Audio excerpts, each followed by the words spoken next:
vai agora dar continuidade ao programa, falando sobre... Bom, melhor? Eu sou Vanessa Lanziotti, sou pediatra intensivista, e junto com o Dr. Vitor Cravo, intensivista infectologista, nós vamos dar continuidade, então, ao programa científico, falando sobre produção científica e registro nacional de UTIs. A gente vai começar, então, com a doutora Juliana Ferreira, da Universidade de São Paulo, falando sobre integração de redes de pesquisa e registros de UTIs, resultados e oportunidades.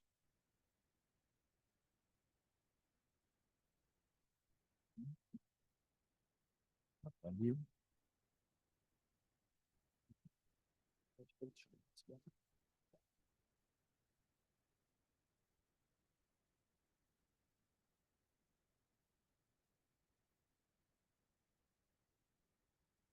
Obrigada, Vanessa. Obrigada, Epimed e Amib, pelo convite.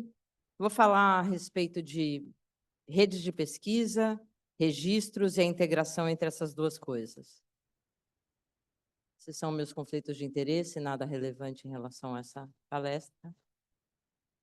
Então, queria começar convidando vocês para a gente pensar um pouco na interação e na relação entre ter redes de pesquisa e fazer pesquisa clínica no contexto da disponibilidade cada vez maior de registros de UTI. A gente viu até agora, nessa manhã, uma série de dados do crescimento dos registros e, em particular, do projeto UTIs Brasileiras, que é o nosso registro brasileiro.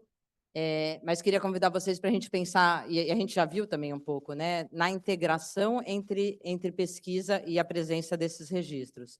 Então, em geral, as redes de pesquisa podem estar interessadas em entender a carga de doença no país, conhecimento, atitude e práticas em relação à terapia intensiva, se a gente estiver focando nesse aspecto nesse momento, a utilização de recursos, disponibilidade de recursos e o impacto da disponibilidade de recurso em desfecho para os pacientes, e intervenções e seu impacto para os pacientes de quem a gente está cuidando. Então, essas talvez sejam algumas, talvez não todas, mas as principais interesses das redes de pesquisa.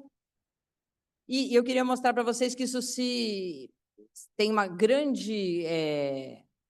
interação com o que a gente faz nos registros, né? Então, os registros, em geral, estão estudando a estrutura das UTIs, a gente viu um pouco disso já hoje, processos em UTI, como a gente cuida dos pacientes em UTI, comparação entre UTIs, então, a gente acabou de ver aí o desempenho dos índices de mortalidade esperada, mortalidade observada. Então, como eu comparo a minha UTI com outras na minha região, fora da minha região, públicas versus privadas, e processos de melhoria de melhoria de processos com a ideia de melhorar desfecho. Então, existe uma grande interação entre essas duas coisas e a gente pode dizer que, pelo menos o projeto do UTIs Brasileira já começou com a ideia de integrar pesquisa clínica dentro da ideia de você criar o registro para ajudar a melhorar as UTIs e melhorar os processos nas UTIs, sempre com a finalidade final de melhorar desfechos para os pacientes. Vou falar um pouquinho de algumas redes que historicamente foram importantes nesse contexto, né? Então, não sei se é a primeira, mas talvez é a grande primeira, essa é a rede de pesquisa clínica das UTIs canadenses, dos anos 90, e eu trouxe eles têm essa publicação, eu trouxe essa figura que mostra um pouco do que ainda é a filosofia da rede de pesquisa canadense, com essa ideia de que eles queriam estudar úlcera de estresse. Então, você não vai fazer você não parte para um ensaio clínico randomizado sobre úlcera de estresse, faz uma revisão sistemática, depois você faz uma survey para saber como as pessoas tratam isso. Então, da ideia de entender ou estudar úlcera de estresse e tentar melhorar desfechos dos pacientes com úlcera de estresse, também surgem uma série de estudos com desenhos diferentes, com abordagens diferentes. Essa estratégia ela é interessante para as redes de pesquisa, porque ela permite que um monte de pessoas dentro da rede possam estar envolvidas na pesquisa, e não só 3 ou 4, ou 10 investigadores num ensaio clínico randomizado, como acaba acontecendo no final. Então, é uma estratégia de abordar a pergunta como se fosse um programa a respeito dessa pergunta e oferecer uma série de oportunidades para jovens investigadores.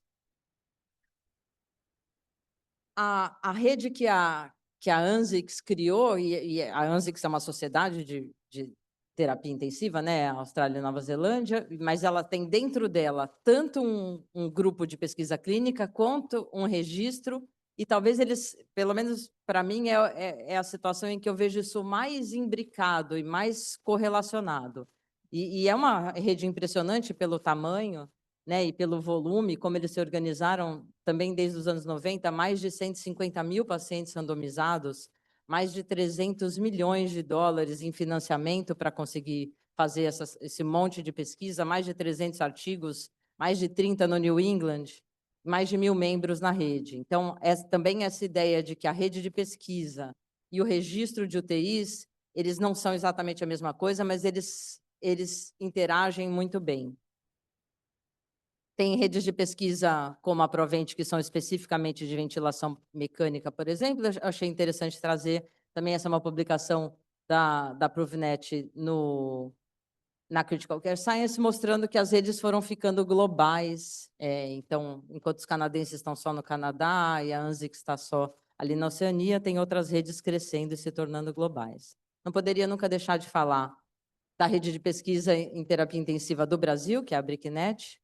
A BRIC também já tem uma história longa, e a história começa em 2007. E os primeiros estudos eram estudos observacionais, porque sem financiamento, muitas vezes é isso que a gente quer fazer, mas também porque antes de você partir para o ensaio clínico randomizado, você precisa entender o que está acontecendo no país. Então, estudos a respeito de delírio foi o primeiro, um estudo grande a respeito de desfechos em ventilação mecânica, que até hoje informa a maneira como a gente entende desfechos em pacientes críticos e particularmente com insuficiência respiratória no Brasil e em países de baixa e média renda, e depois estudos como orquestra, que a gente já ouviu falar muito hoje aqui, que a gente vai continuar ouvindo falar, que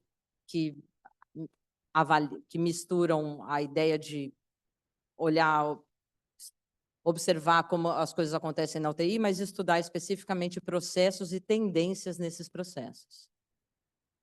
A BRICNet, então, começou com aqueles estudos observacionais, mas depois, com uma série de oportunidades de financiamento, se lançou em projetos, estudos randomizados, e estudos randomizados, alguns desses que, de certo modo, pautam a maneira como a gente cuida de pacientes críticos ao redor do mundo. Então, estudos como o BASICS, estudos como o ART, como o Checklist, que tem relevância, foram realizados principalmente no Brasil, mas tem relevância global. E, claro, como a BRICNet e, inclusive, outras redes ao redor do mundo se organizaram durante a pandemia de Covid, a gente viu aqui também, para publicar artigos referentes a isso, e a BRICNet contribuiu para responder perguntas importantes durante a pandemia, como, por exemplo, sobre o uso de hidroxicloroquina, de azitromicina, de tocilizumab. Nesse ano, a gente publicou na Critical Care Science um pouco da história do que foi a BRICNet. Eu gosto dessa figura porque ela ficou bonita e também porque ela é bastante ilustrativa do que foi acontecendo ao longo dos anos em termos de tipos de estudos que a gente realizou. Então, estudos observacionais, estudos randomizados, mas o que dá para mostrar aí para vocês é o aumento do número de estudos ao longo dos anos, que reflete a reputação e a seriedade da rede, que foi crescendo. Isso vai atraindo pessoas e vai atraindo financiamento. São mais de 70 artigos publicados, esses números eram do final do ano passado, e com alto índice de citação.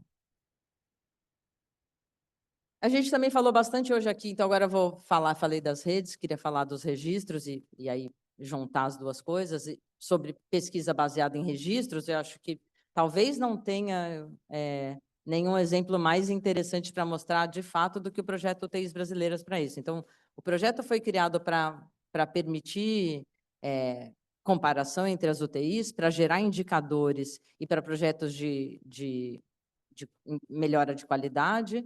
mas que permite uma gama de outras atividades, inclusive pesquisa clínica.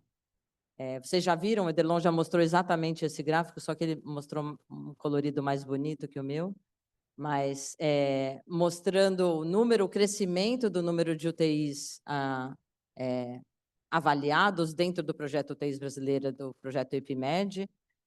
Quando a gente chega num número como esse, que é mais da metade dos leitos de UTI do Brasil, dá para dizer que a representatividade é muito boa. Ela nunca vai ser excelente no sentido de que talvez as UTIs que não estão representadas são exatamente as menores, as com menos recursos, mas ainda assim também não dá para dizer que seja um super nicho, porque quando é mais da metade, a gente, de alguma maneira, conseguiu chegar onde antes, ou qualquer outro estudo observacional multicêntrico que não esteja dentro desse contexto, jamais poderia ter esse tipo de representatividade. E permite que tudo que a gente viu aqui até agora nessa manhã, uma série de dados que ajudam a informar, e tem o potencial de informar políticas públicas, como a gente viu, estratégias de como as UTIs devem ser conduzidas, de como elas devem ser chefiadas, de como elas estão, de como são os recursos humanos e outros tipos de estrutura e que tipo de necessidade de recursos são necessários para um país do tamanho do nosso. E, junto com isso, muita pesquisa foi feita. Então, nessa revisão, que eu acho, está pequeno, nem eu consigo ver mais, nem aqui, nem ali, mas acho que é 22 ou 23 essa publicação, eram 44 artigos, já são mais, né? Mas é a ideia de que é possível, faz sentido e é interessante fazer pesquisa com os dados dos registros por esse motivo. A gente também falou bastante do orquestra aqui, que eu acho que tem a mesma ideia, e com a possibilidade interessante, que eu acho, que é de ao longo dessas fases, ir mostrando tendências. Aí o Márcio mostrou para a gente até que chega uma hora que você precisa, a partir desses dados, você percebe que o seu score de gravidade está descalibrado. Não seria muito fácil perceber essa descalibração e propor uma calibração nova se você não tiver dados muito volumosos e muito representativos. Outra coisa que eu acho interessante, queria destacar, é que, mais recentemente, outros países também têm estabelecido registros e redes de pesquisa, e não são só países como o Canadá ou os países da Oceania. Então, tem agora um registro de UTIs na Etiópia, tem um registro de UTIs da Ásia, tem uma parceria da Ásia com a África, a ideia de que, e mais do que isso, a possibilidade de colaboração do registro brasileiro, do nosso registro, com UTIs, com registros de outros países, particularmente de outros países do sul global, que podem ter características estruturais semelhantes às nossas, trazendo toda uma riqueza e possibilidade de fazer pesquisa que seja relevante para o mundo inteiro e não só para o Brasil. Queria trazer essa visão, esse é um artigo de revisão, ou de opinião, do John Marshall, que é um dos fundadores da rede de pesquisa canadense, com a ideia de que, e que eu acho que é presente tanto no projeto EPIMED UTIs brasileiras quanto da BRICNET, de que a pesquisa liderada por clínicos, ela tem uma relevância muito maior, porque só quem está na beira do leito é que vai perceber problemas que surgem ali, onde estão os gaps, onde estão as falhas, onde estão as oportunidades para melhorar o desfecho dos pacientes. Então, quando a pesquisa clínica ela é guiada por pesquisadores, por clínicos, ela está sempre enraizada nas necessidades daqueles clínicos e dos pacientes de quem eles cuidam e do contexto clínico em que eles estão trabalhando. Então, acho que isso traz uma riqueza e é uma coisa que a gente tem presente na estrutura tanto de como a pesquisa é feita aqui no Brasil, dentro da rede de pesquisa da BRICNET, quanto no projeto UTIs brasileiras.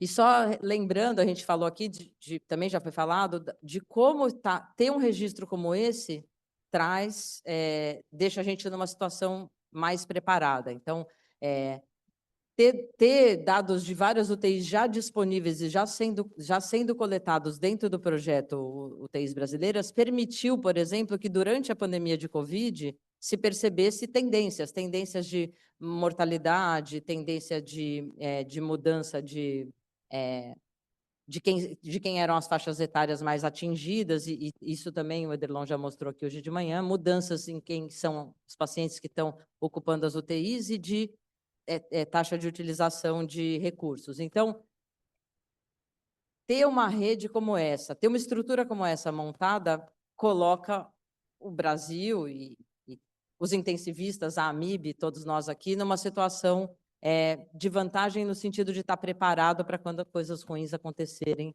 e a gente sabe que provavelmente elas vão acontecer.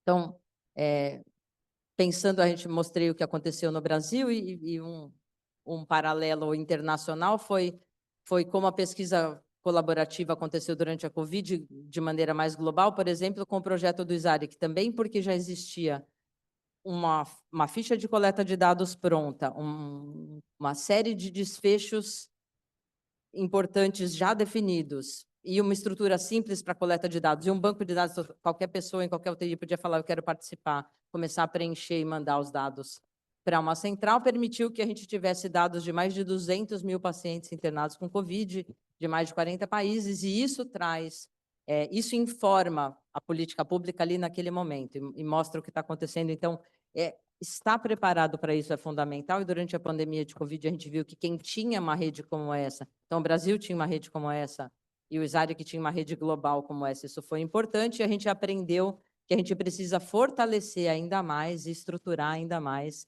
essas redes e os registros para trabalharem juntos.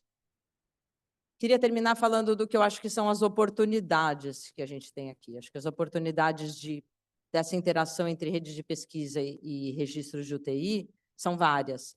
Queria destacar algumas. Eu acho que a primeira é, de fato, ter representatividade, ainda com aquela ressalva que eu já comentei. Não é uma representatividade absoluta, porque talvez lugares mais remotos não estejam tão bem representados, mas é o mais representativo que dá para ser, e muito mais representativo do que apenas redes de UTIs trabalhando de maneira multicêntrica em pesquisa.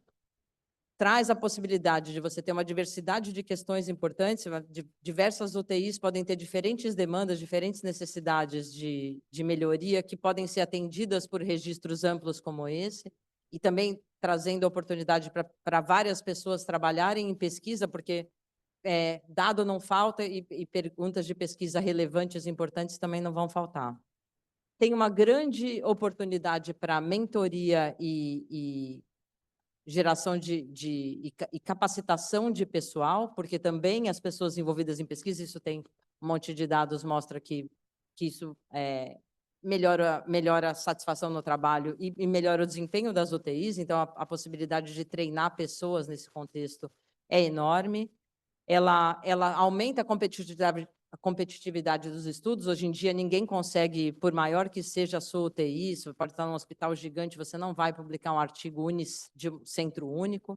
Então, trabalhar em centros diversos e com diferentes características é fundamental para que aquele dado seja relevante ou possa ser extrapolado para outros cenários. Tem uma grande capacidade de solidariedade global, a possibilidade de obter dados que vão ajudar países que talvez não conseguiram obter aqueles dados, e enquanto os dados forem só canadenses ou australianos, o quanto que isso informa alguém que está lá no Nepal. Mas a hora que a gente tem dados brasileiros, isso pode ser interessante para vários outros países de média renda, como o Brasil, ou países do tamanho do Brasil, países com estrutura semelhante, e a capacidade de também trabalhar de maneira solidária quando se for fazer pesquisa com intervenção. Então, a possibilidade de oferecer tratamentos em outros lugares, dentro de uma rede global de apoio. E, por fim, de preparação. Eu mostrei para vocês como ter registros foi importante durante a pandemia de Covid-19 e a nossa percepção de que isso vai ser fundamental diante de qualquer outra ameaça. E as ameaças mais prováveis são de epidemias de doenças infecciosas, ter uma rede preparada que já tem uma estrutura de coleta de dados, já tem uma reputação e já tem a estrutura montada, permite que, em qualquer situação nova de emergência, a gente tenha uma estrutura que possa rapidamente responder àquela nova ameaça e oferecer as respostas que os clínicos que estão à beira-leito precisam para cuidar dos pacientes. Eu vou terminar aqui, fico à disposição para perguntas. Obrigada.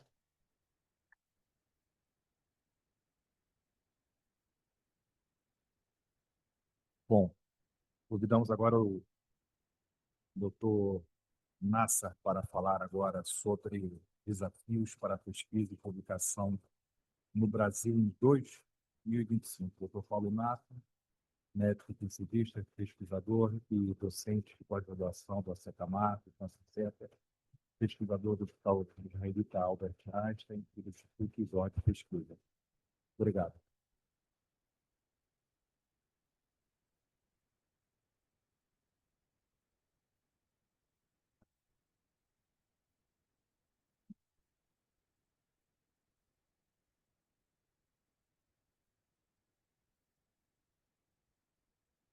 Bom, obrigado pelo convite, é um prazer enorme estar aqui. Nessa apresentação, a gente vai falar um pouquinho sobre desafios de pesquisa e publicação em terapia intensiva no Brasil em 2025. Para essa apresentação, eu gostaria de dizer que os meus vieses vão ser que eu sou membro da AMIB, sou editor adjunto da Critical Care Science e sou pesquisador também da BRICNET, então levem isso em conta durante a minha apresentação. Então, a gente vai abordar, então, o panorama da pesquisa em terapia intensiva no Brasil hoje, que desafios a gente está tendo para pesquisa e publicação e quais as oportunidades que a gente tem aí pela frente. Então, assim, nos últimos anos, e a Juliana mostrou isso de forma bem, o Brasil ele tem aparecido e tem tido um destaque, a pesquisa em terapia intensiva brasileira tem tido um destaque em publicações de impacto, respondendo perguntas importantes, e com isso, o Brasil é hoje, dentre os países aí de média renda, junto da China, o mais importante em pesquisa em terapia intensiva no Brasil. Tá? O Brasil é hoje o 13º país que mais publica em medicina crítica. Tá? Como a gente pode ver, fica só atrás da China, da China e da Índia, como país de média renda em quantidade de publicações. Mas em qualidade, talvez só a China que faça frente a isso, e são ao redor aí entre 350 e 400 artigos brasileiros em medicina intensiva ao longo dos últimos 5 anos. Tá? Dentre os 100 mil cientistas com maior impacto, com pesquisas de maior impacto do mundo, segundo o repositório da Elsevier, então os 2%, o top 2, aí, 2% do mundo, a gente tem 979 brasileiros e dentre esses a gente tem aí 6 pesquisadores em terapia intensiva, incluindo aí o Dr. Márcio e o Dr. Jorge, que estão aqui presentes nesse simpósio. Então, os desafios que a gente tem hoje, eu listei aí 5 deles, são a inequidade entre países de alta e de baixa e média renda, a barreira linguística, financiamento, as taxas de publicação para a gente conseguir publicar, e os aspectos regulatórios da legislação brasileira. Tá? Quando a gente vê sobre proporcionalidade, representatividade, a gente vê que, embora os países de média renda correspondam aí a mais de 75% da população e correspondam aí a mais de 30% do PIB global, a representatividade deles em medicina crítica é muito baixa. Então, ao redor de 15% só dos artigos 15 a 20% dos artigos publicados em terapia intensiva vêm de países de média renda e os países de baixa renda são desprezíveis nesse sentido. A língua da ciência é o inglês, a gente sabe bem disso, e a proporção de pessoas nos países de baixa e média renda fluentes em inglês é bastante baixa. E isso é historicamente uma dificuldade de publicar, por conta de, por mais que a pessoa escreva em inglês, a gente vai ter uma estrutura gramatical, na hora que a gente escreve, da nossa língua mãe. E isso é historicamente uma dificuldade que tem sido parcialmente resolvida, ou muito resolvida com a inteligência artificial, mas não deixa de ser uma dificuldade. Então, os revisores quando você tem revisores que são fluentes em língua inglesa, não é incomum o simples fato de você ter lá os autores sendo do Brasil ou de qualquer outro país que não fale português, eles colocando sempre, o inglês precisa ser revisado, mesmo que você tenha passado por alguma ferramenta de revisão. A outra grande dificuldade, e aí eu tenho até uma batalha pessoal em relação a isso, são as taxas de publicação, né? Então, as principais revistas de terapia intensiva hoje são no formato Open Access, que isso acabou virando aí uma faca de dois gumes, né? Por um lado, você libera informação para o receptor, né? Então o leitor tem um acesso gratuito daquele artigo, sem precisar assinar ou depender da assinatura da sua faculdade ou da sua instituição, mas o pesquisador tem que pagar para publicar o seu achado, né? Então, considerando aí as principais revistas de terapia intensiva do mundo, se a gente considerar nas top 5, aí a gente tem a Critical Care, o Annals of Intensive Care e o Journal of Intensive Care, a taxa de publicação hoje fica ao redor de $4.000. E se a gente corrigir isso para poder de compra, segundo os dados do Banco Mundial, isso significaria um pesquisador ter que desembolsar mais de R$10.000 do seu bolso para publicar, né? E assim, um survey informal que a gente fez com os pesquisadores da BRICNet, a gente vê que normalmente é levado em conta o fato de ter que pagar pela publicação na hora de escolher uma revista para onde enviar o seu artigo, né? E na maior parte das vezes a sua instituição não cobre esse tipo de publicação, e isso acaba sendo uma nova barreira, uma grande barreira aí em termos da disseminação do conhecimento da medicina intensiva brasileira. E outra questão que a gente tem é o financiamento, né? A gente tem um modelo de financiamento aqui no Brasil, talvez até no mundo, mas que prioriza achados translacionais, né? E você fazer pesquisa epidemiológica acaba sendo, ou ensaios clínicos, acaba sendo uma situação em que você conseguir um financiamento é muito mais difícil, né? Então, a gente vê nesses dados aqui, o Renato é um aluno de doutorado meu, esse artigo está aceito, em que, quando a gente compara os países de alta renda e de média renda, o financiamento público é muito mais importante para os países de média renda do que para os países de alta renda, e a gente ainda, nos países aqui de média renda, vive essa competição com a área básica, né? Então, hoje, os principais financiadores de pesquisa são o CNPq, a FAPESP e a CAPES, né? Eles têm existe essa tendência, né, de pensar em grandes achados que vão poder levar depois a alguma aplicação clínica. Então, é muito difícil a gente, com estudos epidemiológicos como os que a gente normalmente faz, competir por esse financiamento. E o outro grande financiador que a gente tem hoje, e aqueles artigos que eu mostrei no começo vieram muitos desse tipo de financiamento, é o PROAD-SUS, que, na verdade, é um programa de apoio ao desenvolvimento institucional do Sistema Único de Saúde, mas isso está limitado hoje agora a 7 hospitais. Então, o pesquisador ele tem que estar inserido num desses 7 hospitais para poder aplicar para ter um financiamento do PROAD-SUS. Esse financiamento, normalmente, ele não vem como um projeto de iniciativa do investigador. Ele vai vir, obviamente, como uma demanda do Ministério da Saúde para alguma área, alguma pergunta que seja relevante. Então, de novo, a gente entra aí numa competição com outras especialidades, talvez, que tenham aí perguntas que sejam mais relevantes do ponto de vista do Ministério da Saúde. E, por fim, a outra barreira que a gente tem é a barreira regulatória, né?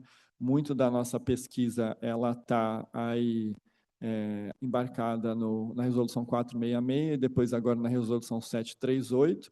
E essa Resolução 738 ela tem como efeito colateral a dificuldade da gente usar dados de pacientes, né? Então, aquela pesquisa que todo mundo aqui já deve ter feito na graduação, na pós, de você falar, não, mas isso aqui é só um estudo observacional, não precisa de termo de consentimento, isso acabou ou está acabando, né? A maioria dos CEPs não enxerga mais desse jeito, então, o simples fato de você acessar o prontuário do paciente, você vai ter contato com dados sensíveis e você vai precisar de termo de consentimento para isso. Então, você fazer um estudo epidemiológico prospectivo, né? Então, se você quiser na sua UTI ou na sua rede de UTIs, por exemplo, mas eu quero ver, sei lá, algum dado, quero ver, por exemplo, a prevalência de delírio nessas UTIs.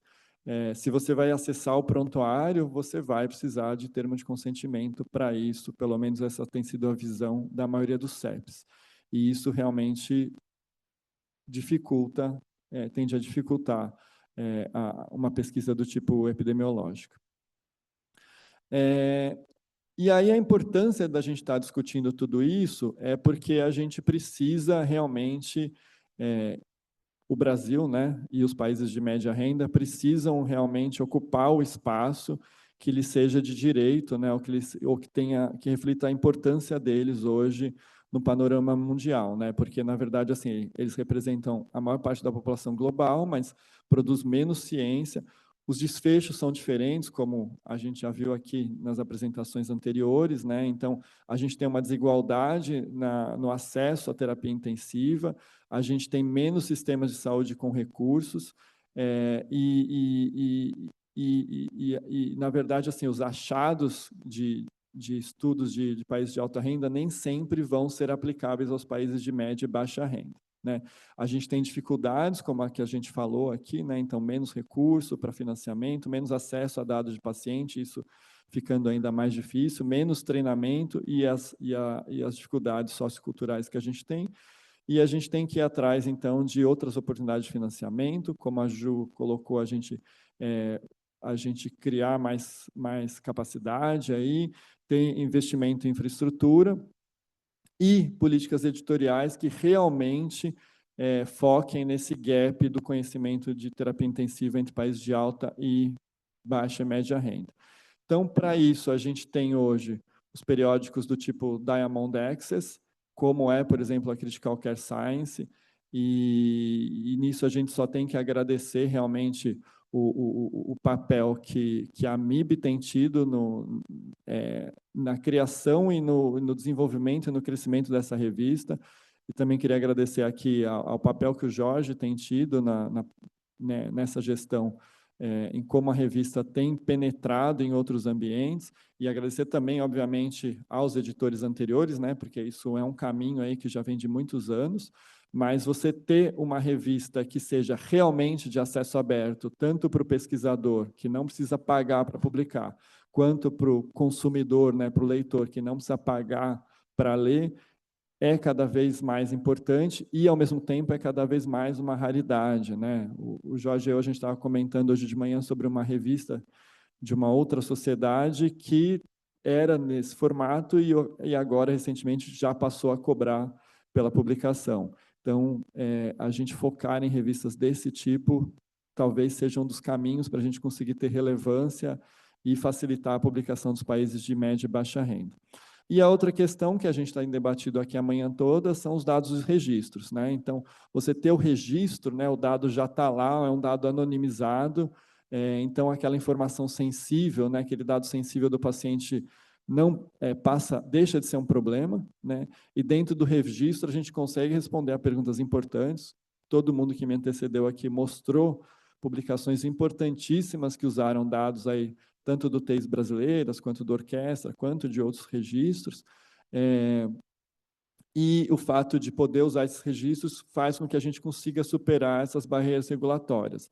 É possível, como o Ederlon falou na apresentação dele, que em algum momento a gente possa inserir ensaios clínicos embebidos em registro, né? A gente tem uma experiência inicial hoje, isso no Brasil, com o projeto Impacto MR, que também usa dados do EpiMed, mas acho que ainda é um caminho longo até que a gente consiga fazer isso, mas vai ser o jeito, eu imagino que é um jeito que a gente vai ter de conseguir responder perguntas importantes também para o nosso dia a dia, para países de média e baixa renda. Então, assim, a medicina intensiva brasileira tem tido mais destaque, né? Eu acho que a gente se firma como um ator global importante nesse sentido.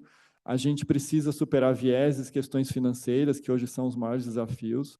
Esse espaço dos países de média e baixa renda tem que cada vez ser maior, porque aqui está a maior parte da população, e como a gente viu, por exemplo, na pandemia de Covid-19, às vezes os problemas surgem aqui, né?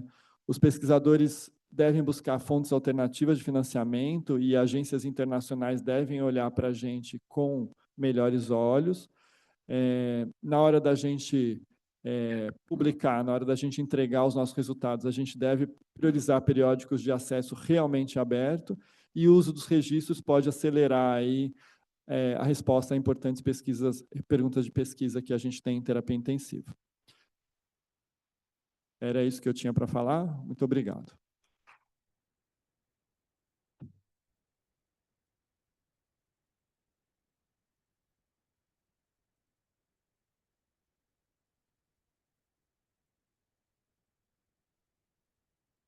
A gente agora, então, vai ter a aula do Márcio, Dr. Márcio Soares, falando sobre estudo orquestra, organização e desfechos em UTI.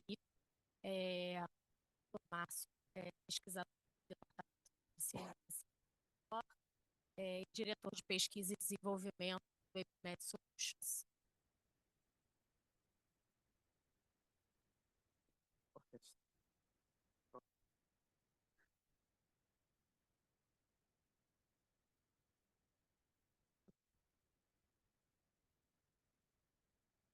Bem, olá novamente, obrigado, Vanessa, Vitor.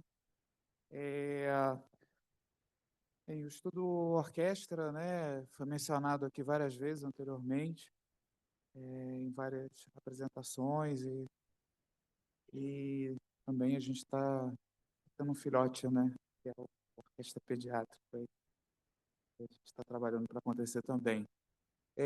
Eu não tenho como começar essa apresentação de uma forma diferente que não seja agradecendo a várias pessoas que estão aqui na plateia, então, Vitor, né, que isso aqui só é possível por vocês, né, pela participação, pela confiança, pelo entusiasmo.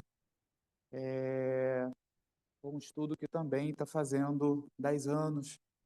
Eu queria agradecer aqui e também me sinto honrado, né, de ser o porta-voz aí disso tudo que a gente foi capaz de realizar junto e que a gente vai realizar muita coisa ainda. Bem, sempre me enrolo aqui, né? Já falei, meus conflitos de interesse e tem fundamentalmente o papel, né, do CNPq, da FAPERJ, desde a primeira versão do estudo. O estudo conta com financiamento através da Bolsa de Produtividade em Pesquisa, do CNPq, também da Bolsa Cientista do nosso estado, da FAPERJ. Tá?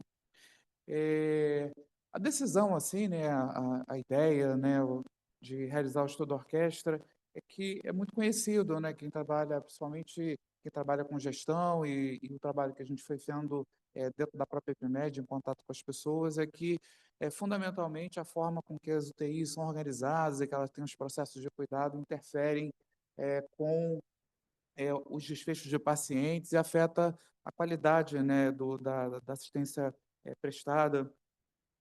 E a gente sabe também que existem variações muito grandes, né, de cuidados intensivos entre regiões, entre países, entre modelos de financiamento dos hospitais e das UTIs, mas a maior parte das informações que a gente tinha até bem pouco tempo atrás eram provenientes, né, de países de alta renda ou majoritariamente de países do hemisfério norte que têm situações político-sociais, econômicas, de organização do sistema de saúde muito distintas dos demais países, e com isso a gente tem uma preocupação muito grande na capacidade de generalização desses resultados, né? A Patrícia, acho que foi a Suzy também, mostraram diferenças absurdas, por exemplo, na proporção, né, de enfermeiros, principalmente, que são encontradas habitualmente nesses países, e o que a gente tem aqui na maioria das UTIs, por exemplo, que nós temos no Brasil. Tá?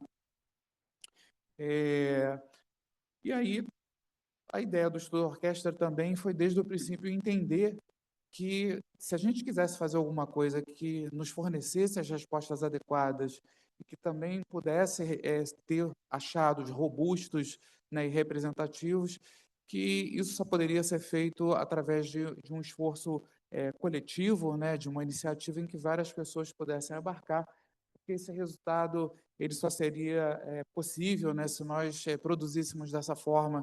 Eu acho que não tem um exemplo mais representativo, né, do que é um resultado final, do que você ter o privilégio de ver uma orquestra trabalhando, né, em conjunto e tudo que eles são capazes de fazer juntos. Tá? O outro desafio também era como realizar, né? Porque a gente sabia que precisava de muita gente, precisava de muito paciente, precisava observar durante um tempo prolongado, né, para que você não fosse suscetível a vieses sazonais, né, ou questões sazonais ou de representatividade por um contexto específico. E a dificuldade muito grande de você fazer isso de uma forma prospectiva e sustentada. Então, desde o começo, nós tomamos a decisão de ter uma abordagem muito pragmática na realização do estudo. Isso tem vantagens, obviamente, que tem limitações, e a gente precisou entender como é que navegava isso por elas, né, da melhor forma possível.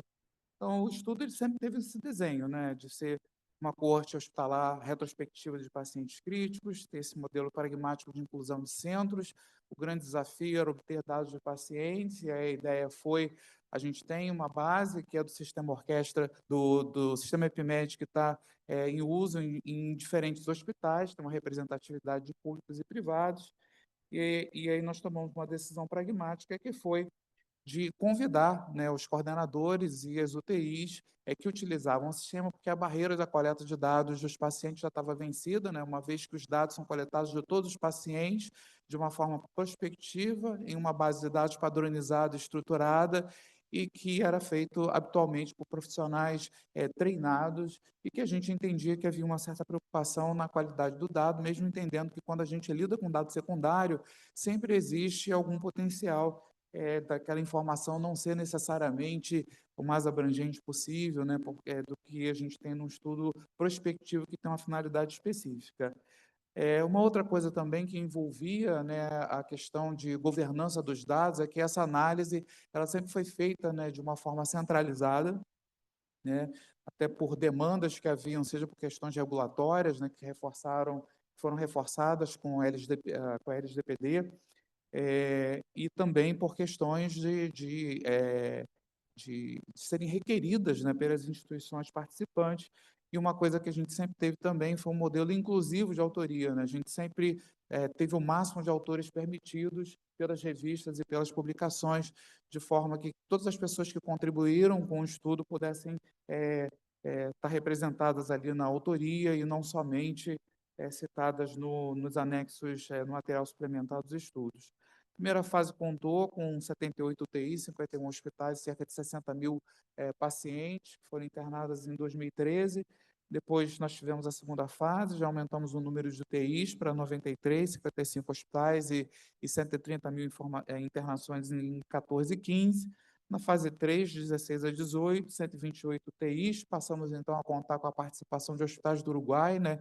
O Gastão Burg, ele participa como o líder local no Uruguai, 77 hospitais e já quase 280 mil internações. Tivemos um hiato por conta da pandemia, né, em que estudar organização não fazia sentido, né? Na verdade, a gente vivia um período de desorganização, desestruturação da assistência em terapia intensiva, né, um colapso, como o Ederlon falou em algum momento. E a gente está atualmente na fase 4, desenhando a fase 5. Já na fase 4, a gente não tem dados mais contemporâneos, de 22 e 23, e já passamos de 200 UTIs, né, em mais de 100 hospitais, passando a contar com 8 hospitais do Uruguai, e já com um número muito expressivo de internações, né, 350 mil internações.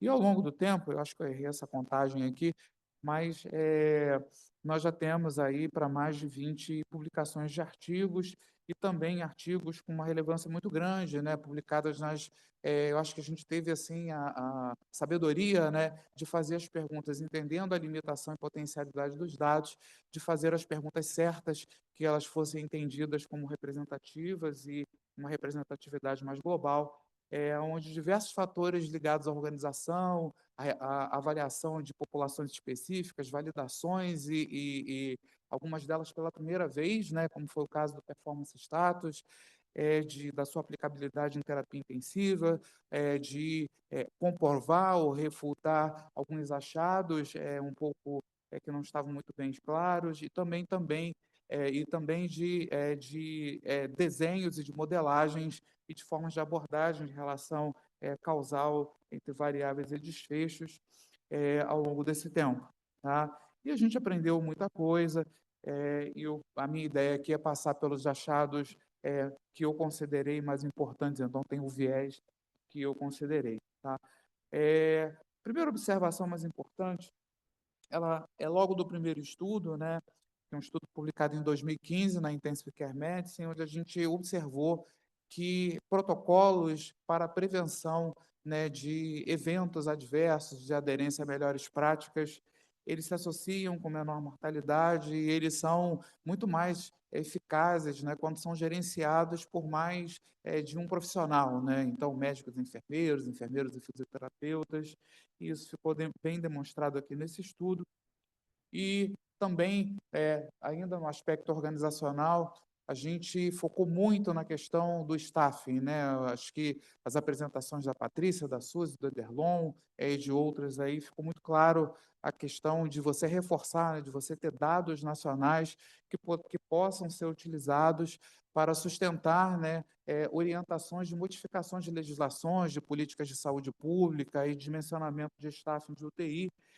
E um dos achados mais interessantes, né, foi que muito sempre foi falado, né, do médico, do enfermeiro e dos outros profissionais, a gente tinha pouca coisa, e a gente foi logo um dos primeiros estudos a demonstrar o impacto, por exemplo, que você ter o farmacêutico clínico dedicado à UTI, o impacto que isso tem em termos de desfechos. O primeiro foi feito nesse estudo, né, de pacientes com câncer aqui, foi publicado no Journal of Clinical Oncology, que é a principal revista de oncologia clínica, em 2016, onde a presença de um farmacêutico dedicado a uma população de pacientes por câncer estava associado, né, de forma independente, com uma redução de 30% na mortalidade hospitalar.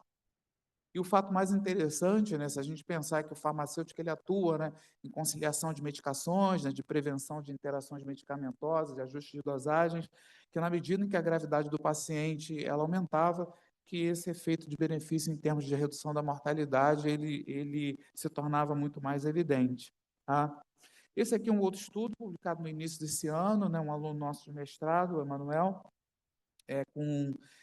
em que a gente demonstra que quando a gente faz um fatorial de protocolos e farmacêuticos, né, e essa aqui é a linha cinza ou preta aqui, são as UTIs onde não há muitos protocolos estabelecidos e não há farmacêuticos, que quando a gente vê a mortalidade, né, ela vai aumentando progressivamente, também o uso de recursos vai aumentando progressivamente, na medida em que a gravidade do paciente aumenta, e isso, quando comparado com as UTIs que têm ou farmacêutico ou protocolos clínicos, isso é muito distinto, em que essas unidades acabam tendo desfechos que são melhores, tá?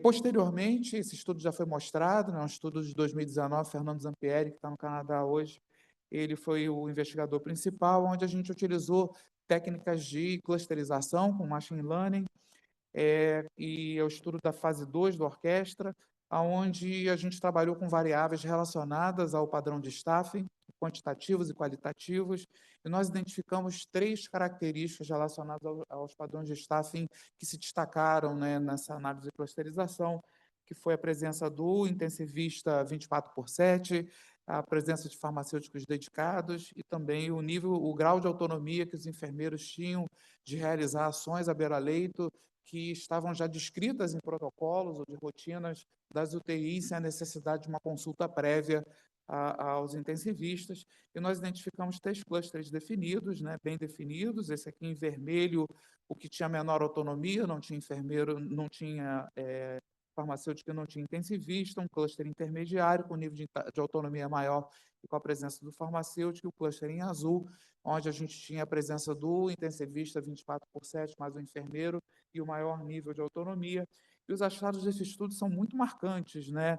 Primeiro porque a gente vê que na medida em que o cluster de pior grau de estruturação de staffing em vermelho para o azul, a mortalidade ajustada né, pela gravidade de função orgânica, que a gente tem uma menor mortalidade, de uma forma geral, para pacientes de internações não planejadas e planejadas.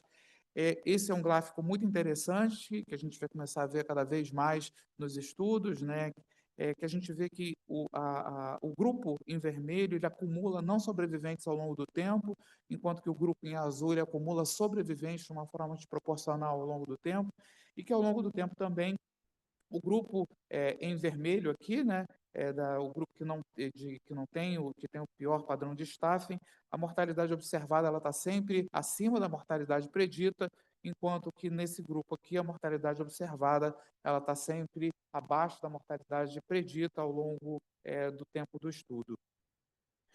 Um outro achado muito importante, né, que é relacionado à população de pacientes com câncer, e eu friso aqui a população de pacientes com câncer porque, em geral, entre 12% a 18% dos pacientes internados em UTIs gerais têm câncer, né? Então, é uma população muito representativa dentro das UTIs, e isso tem uma série de implicações, né? Eles têm maior gravidade, têm maior suscetibilidade a uma série de complicações, têm maior uso de recursos, e o que nós vimos aqui foi que uma coisa simples de estruturar, talvez não tão fácil de que ela seja realizada, mas que a ocorrência, né, de meetings, né, de reuniões diárias entre oncologistas e intensivistas para definir planos de cuidados, né, metas e expectativas em relação ao cuidado do paciente com câncer, quando ela ocorria para todos os pacientes, isso se associava com uma redução de mais de 30% da mortalidade, e também isso se associava, né, esse efeito era demonstrado para diferentes subgrupos de pacientes, e os pacientes que eram manejados nessa UTI,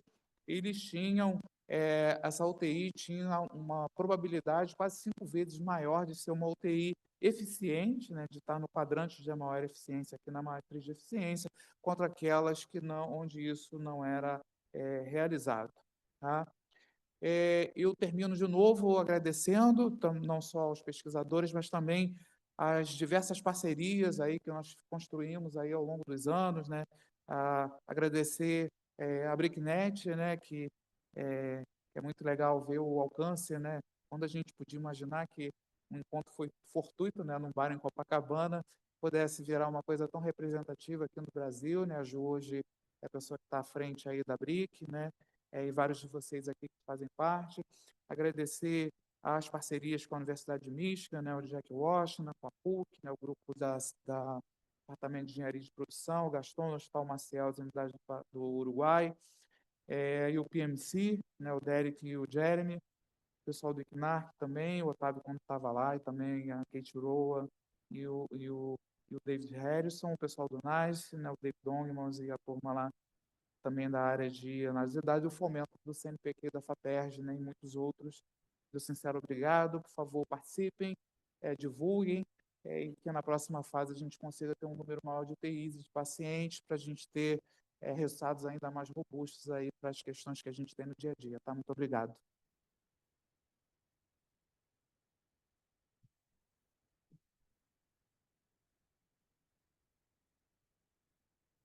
Alô. Obrigado, Márcio. Temos 7 a 8 minutos para perguntas, mas antes, um recado e uma observação. O mais importante são todos convidados ao almoço, para servido aqui no próprio auditório, almoço de luxo, então recomendo que participem. Dá tempo, teremos quentinhas, é só deixar o nome que a gente depois entrega. A segunda observação é uma observação pessoal minha. Hoje a gente passou a manhã toda conversando sobre dados, sobre pesquisa, sobre análise das nossas UTIs, e o Márcio falou rapidamente sobre dados secundários. Então, eu queria lembrar que esses dados são de nossa responsabilidade. Então, todos os gestores, todos os coordenadores de serviço, médicos responsáveis, enfermeiros que estão na ponta, são responsáveis pelo input adequado desse dado. Então, é fundamental a gente estar criando uma base de conhecimento e nós, todos nós, mesmo que não estejamos diretamente responsáveis, fazendo parte de qualquer pesquisa, nós somos responsáveis pela qualidade do input de dados. Então, nós que trabalhamos em rede, nós que trabalhamos em hospitais, temos que ter essa responsabilidade. Faço um apelo aos gestores, aqueles que têm dinheiro, que entendam que um bom profissional treinado, que a equipe do IPMED treina, que se dedica ao input do dado, que tenha a capacidade de fazer uma análise crítica desse dado, em última análise, vai gerar uma qualidade para uma discussão técnica, não só sobre saúde, mas sobre operação, em última instância, financeira. Então, esse é um momento que eu peço atenção a isso, é um desabafo. Obrigado. Vamos agora às perguntas. Alguém da plateia? Temos duas. Ah, pode falar.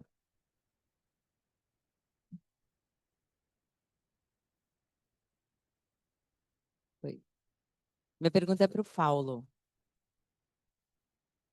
Eu queria perguntar, Paulo, como que você vê o balanço entre o movimento que a Critical Care Science está fazendo, de ser uma revista Diamond Access totalmente aberta, e as várias vantagens que você trouxe, e o movimento contrário que outras sociedades estão tomando de se associar a empresas de publicação, por exemplo, a American Thoracic Society agora fez uma parceria com a Oxford University Press, depois de anos de resistência, não aguentaram e fizeram isso. E que oportunidades a gente tem nesse momento em que o cenário global está mudando, e que desafios vêm do fato de ter um modelo que talvez esteja ficando menos comum?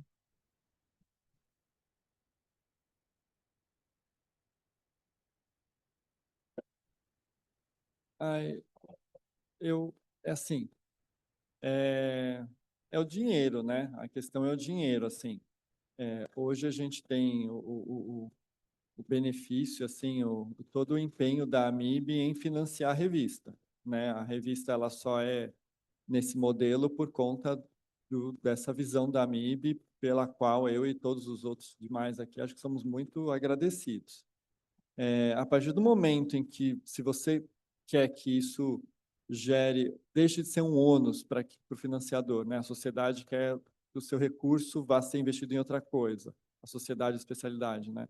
Ou você quer, de repente, ter algum lucro em relação a isso, isso acaba acontecendo, você se associando a algum grupo editorial, né? Então, assim, chega no e-mail do Jorge, às vezes chega no meu também, várias editoras convidando a gente para entrar nisso daí, né?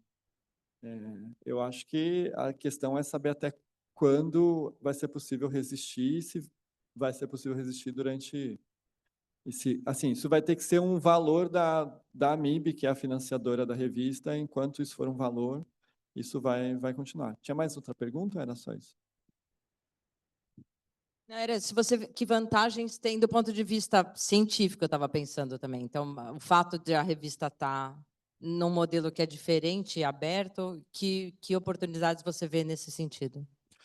Eu acho que daí aí seria o lado bom do acesso aberto mesmo, né? Porque o leitor ele tem acesso ao artigo integral, qualquer pessoa que acha o artigo da Critical Care Science no PubMed ou qualquer outra base, vai clicar lá, vai chegar na página da revista, vai conseguir baixar o PDF na íntegra e ler o artigo todo, então vai ter acesso a tudo, né? Então, esse é o lado bom do Open Access.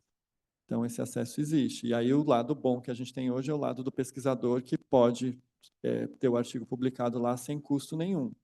Então, ela junta esses dois mundos aí.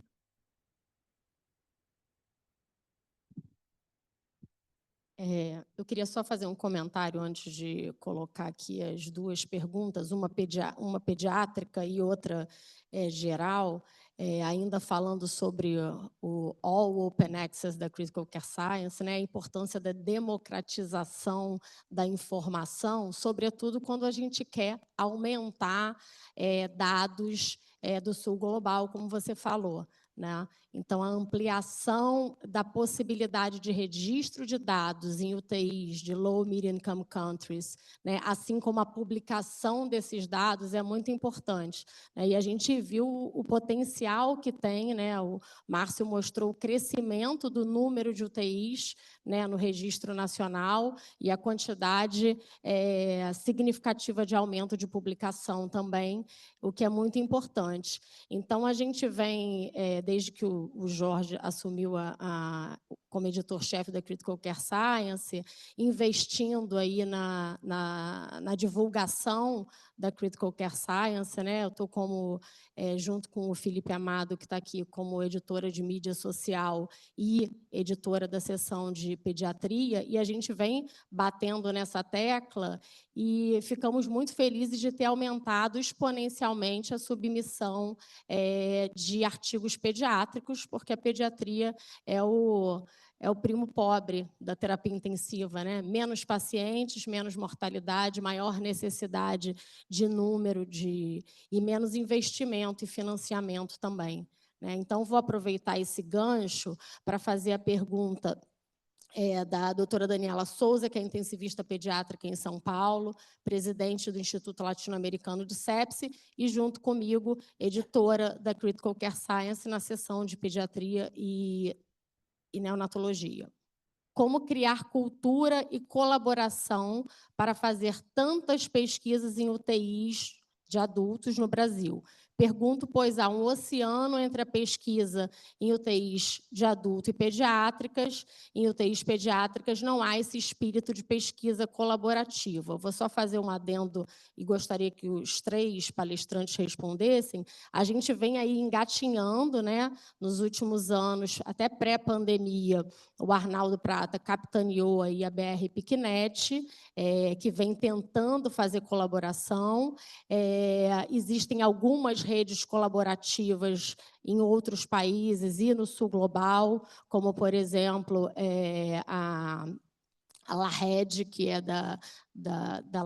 a rede latino-americana, uma rede asiática, africana, mas, sem dúvida nenhuma, a gente ainda está engatinhando e ainda considera-se um favor você estar participando de alguma colaboração. Então, queria ouvir de vocês, que já estão aí na maratona há muito mais tempo, o que a Dani perguntou, né? Como criar essa cultura de colaboração e de lembrar que a gente realmente é mais forte quando a gente está junto, né? Sem dúvida nenhuma, com potencial de publicação e de melhora dos desfechos dos nossos pacientes, que é o que a gente quer, no final das contas. Vou começar até para roubar a frase do Márcio, porque depois ele também vai falar. Quando a gente foi escrever esse artigo na Critical Care Science da história da BRICNet, eu liguei para vários dos fundadores e o Márcio me deu a descrição que eu acho que serve. Porque ele me contou como a história começou, ele já aludiu ali rapidamente, não sei se todo mundo conhece, mas começou num bar. E ele chamou de ação entre amigos, isso está escrito no paper. Eu acho que, então, para criar a cultura, eu acho que costuma ajudar essas pessoas tiverem um propósito igual. Então, você pode ser muito amigo, isso ajuda. Se você não for muito amigo, mas você tem um objetivo coletivo, eu acho que isso pode funcionar. Eu acho que foi assim na BRICNet e outras redes que eu conheço. E a outra coisa talvez pensar grande, mas começar pequeno. Você tem que começar com alguma coisa. Então, o primeiro estudo não foi um estudo randomizado, multicêntrico, não sei o quê. O primeiro estudo era uma survey. E acho que a outra coisa é dar oportunidade para as pessoas. Desde que eu entrei na BRICNet, eu considero que isso seja muito verdadeiro lá. As oportunidades, elas estão ali. Claro, em nenhuma rede isso vai ser perfeito. Foi super equânime para todo mundo, mas a oportunidade tá dada para as pessoas. Então, se você cria a oportunidade, então, o Márcio comentou, o máximo de autores possíveis nos papers e cria uma estrutura em que as pessoas que são mais novas, e você abre espaço para outras pessoas, você vai criando essa cultura, né? Eu acho que esse talvez fosse, na minha visão, um caminho. Começar pequeno, pensando grande, e começar com seus amigos.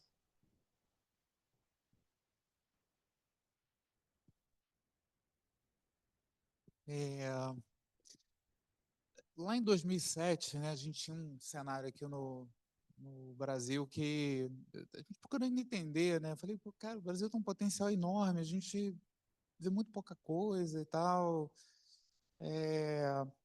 E a gente começou a procurar entender o que estava acontecendo, né? E uma das grandes coisas que foi falado aí pela Ju, né, é que as pessoas elas tinham interesse de participar nos estudos, né? A gente pega aí os estudos internacionais, as pessoas iam para o Congresso Europeu, para o Congresso Americano, traziam o estudo para o Brasil, as pessoas participavam, despendiam uma energia enorme, mas o reconhecimento daquilo era muito pequeno, às vezes nenhum. Às vezes a pessoa era envolvida naquele estudo, ela nem era citada como alguém que foi responsável, né, pela obtenção dos dados no material suplementar, por exemplo. Tá? Aí, eu acho que a Ju tocou em pontos importantes, né? Com base nisso, o que a gente fez? A gente, primeiro, juntamos um grupo que tinha o mesmo propósito, né? Então, tá o Zé Mário aqui, que estava lá na primeira leva, a Suzy, a própria Patrícia, o Tiago, eram grupos de amigos, né? A gente tinha uma convivência, a gente levou a ideia lá que a gente tinha tido nesse... Era um bar, uma birosca mesmo, tá, gente?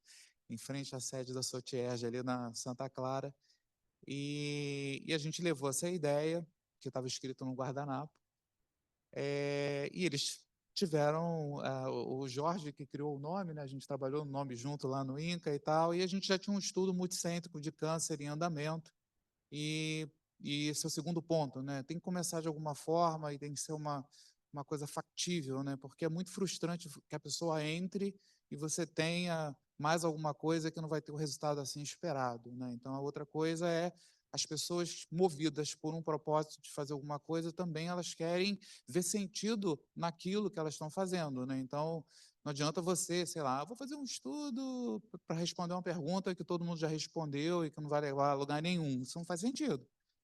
Elas vão se envolver quando elas realmente você tem, né, uma hipótese a ser testada que ela é relevante e que aquilo vai trazer uma resposta que as pessoas desejam e que isso tem mais chance de ser publicado numa revista de impacto maior, né?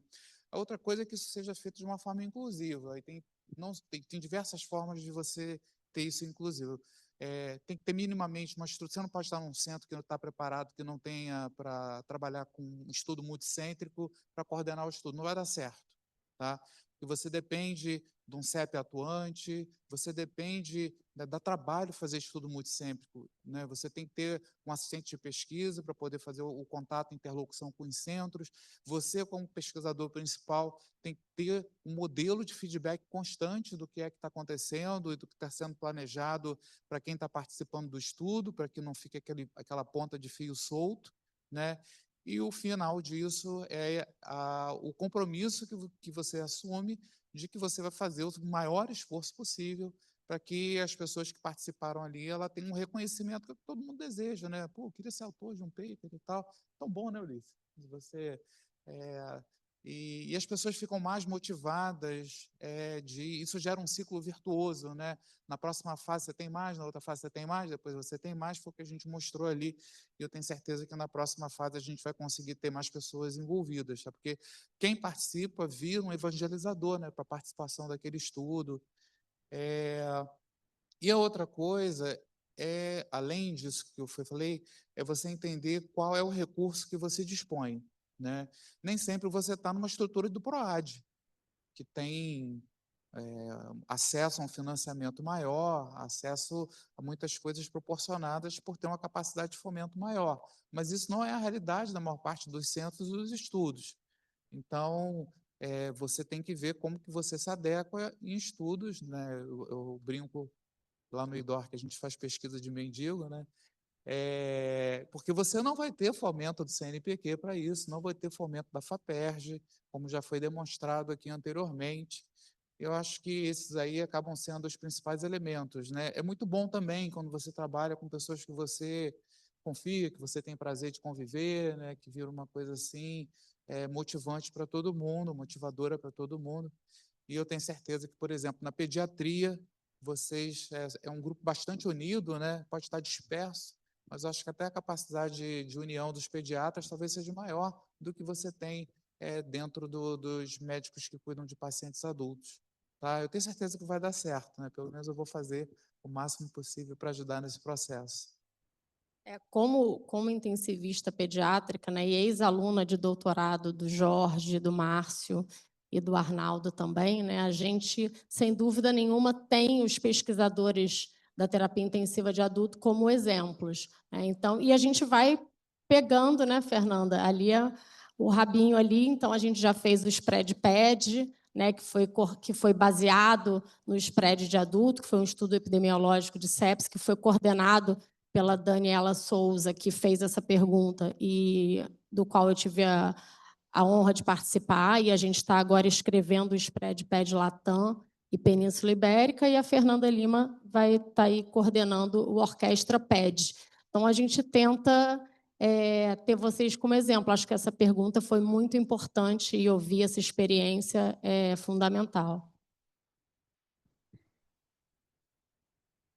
Comentário muito rápido. Aproveitando o gancho do Paulo sobre o Open Access, e que é um valor da AMIB, de fato, e que a gente considera importante financiar a revista para que todos possam ter acesso, para que quem publique tenha o seu trabalho facilmente acessado. Só para enfatizar e deixar claro que a AMIB não recebe nenhum fomento federal ou estadual. O dinheiro que a AMIB precisa para bancar esse tipo de investimento é o dinheiro que todos nós, associados, investimos na sociedade, e uma sociedade precisa ser forte para poder ter recursos para fazer esse tipo de investimento. Então, eu aproveito aqui o gancho para chamar a atenção da necessidade do apoio de todos para ter uma medicina intensiva fortalecida, uma revista fortalecida, produzindo conhecimento. Bom, para terminarmos e conseguirmos dar voz a todo mundo, eu vou terminar aqui com uma pergunta do André Albuquerque, aqui do Rio de Janeiro. É uma pergunta bem interessante, não dá para pular. Uma dúvida, quando formos comparar desfechos das UTIs do Brasil com os Estados Unidos e da Europa, não seria como comparar coisas de naturezas diferentes? Lá, o número de enfermeiros por paciente é muito maior, a capacitação técnica dos enfermeiros intensivistas é superior e, além disso, a atuação do farmacêutico clínico é bem distinta da nossa realidade. Isso não seria um viés epidemiológico? Com a palavra.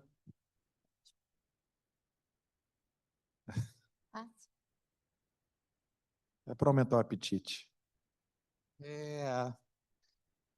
Eu não sei se eu caracterizaria como viés, né? Mas eu acho que é a representatividade daquela realidade, né? Então, e é por isso que a gente tem sempre que tomar muito cuidado de entender se o resultado ele é transponível para a nossa realidade, né? Então, isso não só vale para os modelos assistenciais, para o modelo de organização de staff, mas, por exemplo, a gente acabou de ver ali o exemplo lá, né, o próprio SAPS 3 lá, desde o começo, tinha essa preocupação, né, e se aquela equação, se uma equação única, né, aquele one size fits all, ele serviria para as diferentes regiões do mundo. Quando eles aplicaram dentro do próprio estudo, viram que não, né, e depois alguns países até tomaram a decisão de fazer customizações locais, né? Isso foi feito também lá no segundo estudo da BRIC, né? Que foi o Eric lá, que o Luciano foi o primeiro autor, né? A gente fez lá em conjunto. Também tivemos respostas que eram diferentes dos pacientes ventilados em relação ao que tinha no mundo. O SPRED, né, que foi feito aqui também é uma outra realidade. Enfim, e também até dentro da orquestra, né? Se a gente pega, por exemplo, protocolos, o editorial desse artigo era ridicularizando, né? Que você ter processos, ter protocolos, é um fenômeno de regressão à média, que era uma coisa que induzia a mediocridade, né? Aí eu até encontrei com ele, eu falei, legal, você vive numa realidade onde você tem super médicos, super enfermeiros, eu vivo numa outra realidade, onde eu tenho recém-formado dando plantão na UTI, E, como você próprio disse, a pessoa que fez a pergunta, né, da diferença de qualificação. Então, você ter alguma coisa, né, que evite que, né, digamos assim, que mais malefício seja feito para uma maior parte da população, né, que é atendida, ele é importante nessa realidade, né? Então, não é uma questão de viés, mas sim de realidades que são diferentes, né? A gente vive num mundo que ele é muito diferente, né? E esse é o barato, né? Se fosse tudo igual, é muito chato. Então, acho que a gente está todo mundo com fome, né? Antes de finalizar, queria só, como editora de social media aqui junto com o Felipe, pedir para vocês seguirem a Critical Care Science nas redes sociais, Instagram, Blue Sky, X, ex-Twitter, e a gente também está com uma chamada para estudos originais de low middle income countries, com fast track de review até novembro, é isso? Até novembro, confirmando aqui com o Jorge. Bom almoço para todos e obrigada.